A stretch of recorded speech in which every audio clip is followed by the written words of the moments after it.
예, 안녕하세요. 안녕하세요. 요즘 그 목요일 그 전통놀이 기획회를 하면서 이순신 관련된 것을 좀 많이 하게 됩니다. 그래서 이것을 소개해 주는 것도 있지만 또 지금 현재 우리 이제 이 한청단이나 미래학교가 지금 이순신 프로젝트를 하는데 어떤 걸 하는지를 공개하는 겁니다. 뭐 어떤 분들은 그러더라고요. 이 아이디어를 이렇게 다 노출하면 이제는 그런 시대가 아니니까요. 우리는 우리 일을 하면 되니까. 그래서 오늘은 병정놀이를 기획하기 위해서 몇 가지 이순신에 대해서 좀 알아야 될 기본 지식 이렇게 전달해 드리겠습니다. 이순신 프로젝트. 오늘은 이순신 소년 시절과 이순신 병정놀이 이렇게 두 개를 가지고 말씀드리겠습니다. 예, 뭐 아시겠지만 이것은 그 만주에 길림시라고 있습니다. 길림시. 저 길림성의 성도가 길림시거든요. 그 길림시에 가면 부여에 도읍지, 예, 남성자 토성인데요. 이렇게 관리를 안 해서 이렇게 돼 있습니다. 아무튼 이렇게 사진을 하나씩 이렇게 제가 좀 보여드리고 있습니다. 자, 먼저 이제 이순신이라면 물론 조선왕조실록에 보면 이순신 장군이 이제 군관으로서 또는 이제 삼도수군 통제사로서 많이 나오겠죠. 그러나 이제 그 성장 과정이나 이런 것들은 잘 알려지지 않았습니다. 그리고 또 많은 사람들은 이 소설이나 전기에 나온 무용담을 실제로 알고 있어요. 그건 소설가가 창작하는 거거든. 그래서 이순신 장군에 대한 가장 기본적인 기록이죠. 한 4종 정도가 있는데 뭐 가장 이제 먼저는 허균의 이제 성소 이제 부부고라는 게 있습니다. 이 이름으로는 되게 어려운데 내용을 풀면 이게 무슨 책인지 금방 알 수가 있습니다.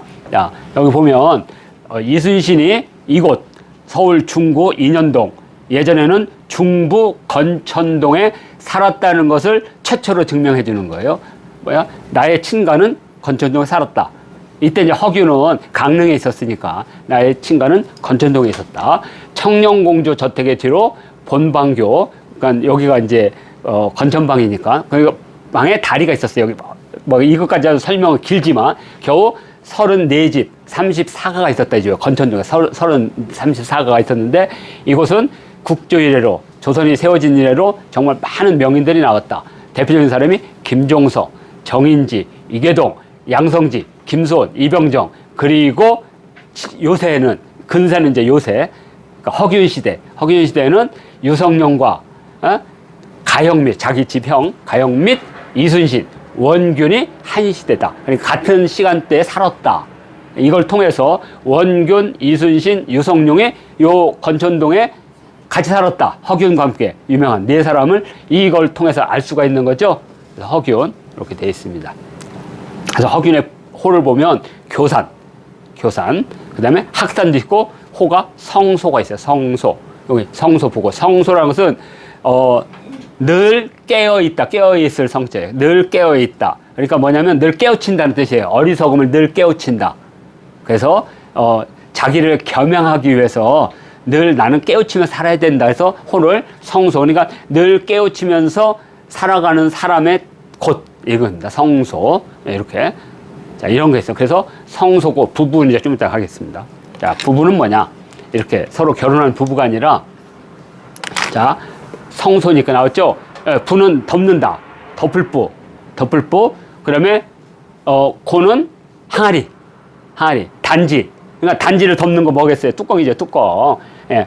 근데 주로 예전에는 그걸 뭘로 만들냐면, 뭐, 지플떼기나 이런 거. 그래서 그거 뭐냐면, 내가 쓴 책이 남들이 이렇게 귀하게 읽는 책이 아니라 장독대에 뚜껑으로 쓸 만큼 보잘것없다라고 하는 자기 겸양에, 그죠? 마치 특정한 어느 신문이 사람들이 욕하기 위해서 짜장면 받침대로 쓴다는 말하고 똑같은 거예요. 예? 정말 보잘것없다 이런 의미예요. 자, 그래서 이 성소 부부고, 그리고 고는 원고란 뜻이에요. 원고. 그러니까 내 글. 그러니까 뭐예요? 늘 깨우침을 추구하는 내가 쓰잘데없이 별 볼 일 없는 글을 별것이 쓴 글이다 이런 뜻이에요. 그러니까 무지 낮춘 말이죠. 그러니까 고자는 원고니까 예? 그냥 싹 잊어버리면 되죠. 그러면 부부 그 뭐냐 덮개 예, 장독 덮개. 그래서 내 책은 라면 받침대로나 쓸 정도로 허달 것 없다라는 겸양에 허균은 늘 이렇게 그러면서 늘 자신은 어리석고 어리석다를 늘 얘기해요. 그래서 여기 보면 성홍이 누구냐? 성홍은 이제 자기를 말하는 거죠. 성소니까. 예? 성홍이 누구냐? 여기 안에 있는 겁니다. 감히 그 덕을 누구길래 그 덕을 칭송하는가? 그 덕이 무엇이냐고 묻는다면 지극히 어리석고 무식한 것이라네. 지극히 무식. 그러니까 자기를 무식. 지극히 어리석고 지극히 무식하다. 얼마나 겸양해요. 그래서 자기는 세상을 늘 깨우치면서 본다. 이런 뜻입니다. 성소 부부고 여기에 처음으로 이제 이순신이 건천동에 살았다는 것을 우리가 확인할 수가 있는 거죠. 자, 그 다음에 두 번째입니다. 아무래도 옆집에 유성룡이 있었으니까 이순신의 형이 유성룡과 친구였으니까 그러니까 이제 유성룡이 전하는 것이 있어요. 자, 먼저 이제 이순신이 말을 들을게 안 들으니까 선조가 뿔따구가 나가지고 저 자식이 왜 이렇게 말을 안 듣냐 하면서 이순신에 대해서 물어보니까 유성룡이 말하기를 성룡왈, 예? 그 홍콩의 배우 성룡이 아니고 유성룡입니다. 예, 여기 충무로 여기 6번 출구죠. 그저 쭉 나오면 거기 주유소 앞에 유성룡 집터가 있죠. 거기 살았으니까 유성룡이 말하길 순신은 동리이냐라 같은 마을에 사는 사람입니다. 그러니까 앞에 건천동 나왔죠. 그 다음에 유성룡과 같은 마을 사람이라는 건 통해서 같은 시대에 같은 지역에 살았다는 것을 확인할 수가 있는 거죠. 그 다음에 신은 어렸을 때부터 그 사람을 압니다. 신은 어렸을 때부터 그를 압니다. 그래서 2위 뭘 생각한다 이죠. 그는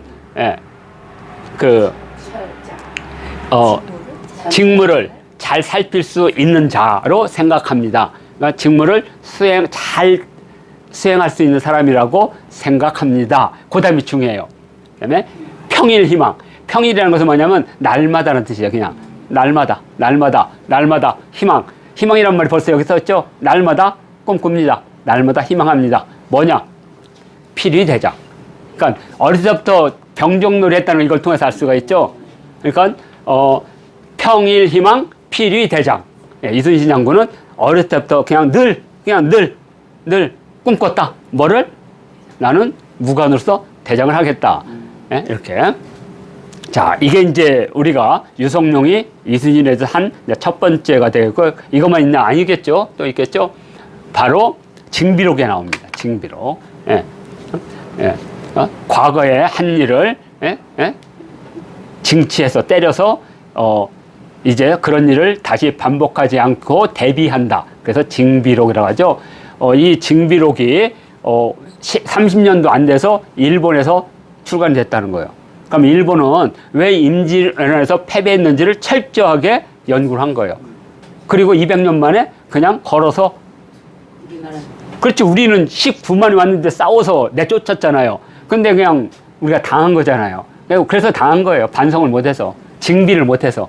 하여튼 징비록에 보면 이순신의 자는 여해이며 여해, 본관은 덕수이다. 아니요, 얼마 전에 어느 배우가 자기가 전주의가인데 이순신이가 한 집안이라고. 이순신은 전주의가가 아니에요. 예? 덕수의가입니다. 덕수. 예, 황해도 덕수. 그의 조상 가운데 이변. 이순신 집안을 일으킨 이변은 벼슬이 판중추부사에 이르렀는데 강직한 것으로 이름이 높았다. 그는 어릴 적부터 똑똑하고 활발했다. 똑똑하고 활발했다. 이게 중요하죠. 성인 된 그는 활을 잘 쏘아 무과에 급제했다. 네? 무과에 급제했다. 군중에서 갑옷을 벗는 일이 결코 없었다. 우리 군사의 공격을 당해내지 못한 적은 결국 후퇴하고 말았다. 이를 겪고 난 장수들은 이순신을 귀신 장군이라고 하였다. 아주 엄청나게 빼어난 사람이다 이러죠. 그래서 우리 아시는 분이 했잖아요. 이순신 장군은 이기는 전쟁만 나갔다고. 이렇게. 그래서 백전 불패 전략을 갖고 있다. 자, 여기서 우리가 한번 이순신은 어릴 적부터 똑똑하고 활발했다. 요거 이제 딱 들어오죠. 그러니까 대장이 되고 싶었다. 어릴 적부터 똑똑했다. 그러면 병정놀이 하면 항상 대장했을 것 같아요. 자, 그러면 다음이 또 중요합니다. 자, 똑같은 징비록에 있습니다. 자, 징비록 여기 나왔죠. 징은 혼이 나서 잘못을 지을지라 고친다는 뜻이고 비는 삼간다는 말이다. 그래서 순신의 사람 되면 말과 웃음이 적고, 말과 웃음이 적다라는 것은 우리말로는 진중하다는 거죠. 예? 예, 과분하다. 그리고 이제 과문하다. 그런데 다른 말로는 미련하다. 이런 뜻도 되지만, 하여튼, 일단, 진중하다. 수양하며 근신한 선비와 같았다. 그러나 그 가슴 속엔 담력이 있어 몸을 잊고 나라를 위해 죽었으니 이는 평소 수양을 쌓아온 때문이다. 그래서 어떤 분들은 이걸 기준으로 이순신 장군을 이쁘게 그리는 거예요. 이것 때문에. 단아하다 그랬잖아요. 단아하고 마치. 예.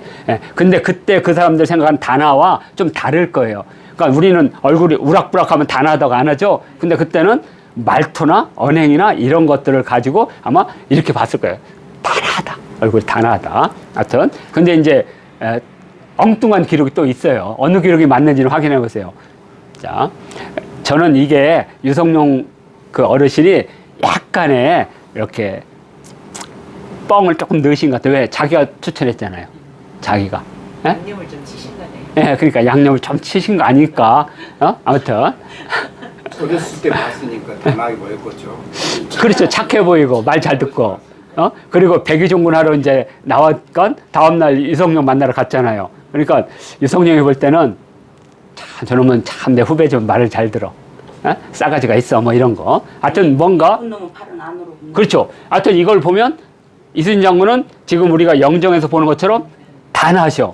자, 그런데 고상한이라는 사람이 있어요. 이 사람은 이순신 장군과 과거 급제 동문이에요. 이분은 문과. 이순신은 무과. 예. 그래서 문무를 동시에 해가지고 동기로 되게 절친했어요. 근데 고상한이 이제 한산도에서 이순신 장군이 과거 시험 볼 때 거기를 이제 관찰하러 갔어요. 거기서 이순신을 관찰한 겁니다. 통제사는 과거 시험에 같은 해 합격한 이로. 그러니까 이분은 문과예요. 며칠을 같이 지냈는데 그 말의 논리와 며칠을 같이 지냈다는 것은 한산도 여기 그죠? 여기 1594년 특별 무과시험의 감독관으로 한산도에 왔다. 그래서 30일에 와서 4월 12일. 그러니까 여기 며칠이라는 게 약 한 13일 정도. 이거 딱 떨어지죠? 이순신 장군이 얼마나 기록이 꼼꼼한지를. 고상한이 태촌 선생 문집에 쓴 겁니다. 자, 나를 평정할 만한 재주가 있었으나 얼굴이 풍만하지도 후덕하지도 못하고 얼굴 상도 입술이 뒤집혀서 마음속으로 여기를 복장은 아니구나. 그러니까 복장이라는 게 후덕한 게 복장이거든. 복을 받는 장고. 그러니까 이걸로 봤을 때는 너무나 상반된 기록이라. 그래서 혹시 그때 단아했던 것은 그 전장에서 있기 전에 서울이나 이쪽에 있을 때 아직 몸과 마음이 상하지 않았을 때, 그리고 여기는 전쟁을 몇 번 했잖아요. 해전을. 그러니까 얼굴이 얼마나 파리하겠어. 밥도 제대로 못 먹고, 병사들이 굶는데 혼자 통닭을 뜯을 수는 없잖아요. 그러니까 아마 그때의 것이 아닐까. 그리고 다시 쓰이긴 하였으나, 요 이제 잡아들여 죄를 추궁하라는 명은 이제 백의종군 할 때 의금부에 잡혀온 걸 말한 거, 추국을 말한 거고, 유탄을 맞고 고종. 고종이라는 것은 우리가 오복 중에 그냥 잘 살고 죽는 거, 마치는 것을 아주 깨끗하게 한 고종이라고 하거든요. 어쨌으니 한탄스러움을 어찌 금하랴. 그러니까 동기로서 이순신에 대한 믿음이 있으니까 이것도 틀리지 않을 수 있어요. 그러니까 맞을 수 있어요, 이게. 근데 이게 아까 말한 대로 이 전에 이순신과 유성룡이 봤던 이순신과 전장에 있던 이순신은 다를 수밖에 없다. 엄청나게 힘들었을 거예요. 해전을 하셨으니, 해풍을 맞고 그랬으니 아마 그걸 반영하지 않았을까. 그러면 지금 이제 허균, 그 다음에 유성룡, 고상한. 그럼 한 명 더 있겠죠. 이제 4개라 그랬으니까 집안 사람이겠죠. 조카 이분의 이순신 행장입니다. 충무공 전세에 있는. 자, 이순신의 유년 시절은 여느 아이들과 다를 바가 없었다. 그렇죠? 장난꾸러기하고. 충무공의 조카 이분이 지은 행록에 의하면 이순신은 어릴 적에 뭇 아이들과 더불어 매양 전쟁놀이를 즐겼고 그럴 적마다 아이들은 그를 대장으로 삼았다. 여기 충무공, 여기 이순신은 여기서부터 여기까지가 바로 여기 주석이 있지만 내가 이 주석을 뺐거든요. 이순신 행장이라는 뜻입니다. 그래서 이순신은 언제나 활과 화살을 차고 다니며 마을에서 비록 나이 많은 어른이라도 의리에 어긋나는 일이 있으면 화살을 켜놓아 눈을 쏘렸기 때문에 마을 사람들도 어른들도 그를 무섭게 여기고 그 집 문 앞으로 지나가면서 꺼냈다고 한다. 하여튼 뭐야 이거 다들 싸가지 없는 그때 이제 하여튼 이게 이제 금초 이나무 화백이 그린 충무공 평생도 10개 병풍이거든요. 그 병풍 중에 첫 번째가 바로 이순신 병정놀이에요. 이따 다 보여줄 겁니다. 이렇게. 자, 이렇게 해서 이순신 장군에 대한 기록이 이렇게 있습니다. 자, 그래서 이제 왜 그러면 서울이냐? 이순신 장군의 인문적 서사, 역사적 서사가 3개가 있는데 3개가 다 서울에서 이루어져요. 많은 분들은 막 아산이나 한산도 같은 아니에요. 첫 번째는 뭐냐?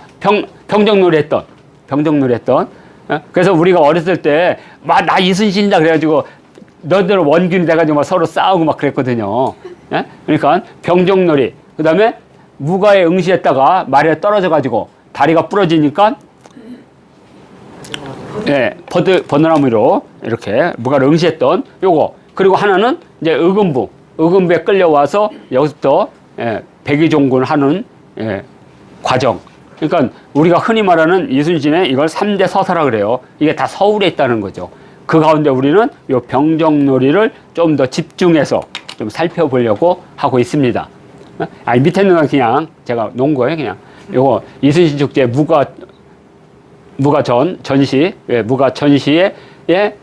출연했던 사람이 기사 말에서 활 쏘는 거 하는 거. 자, 이렇게 되어 있습니다. 자, 이렇게 하면 됐죠? 자, 이렇게 해서, 일단, 이순신 장군의 유년 시절을 유추할 수 있는 기록을 한번 살펴봤습니다. 자, 이렇게 해서 이순신, 소년 시절 강좌를 마치도록 하겠습니다.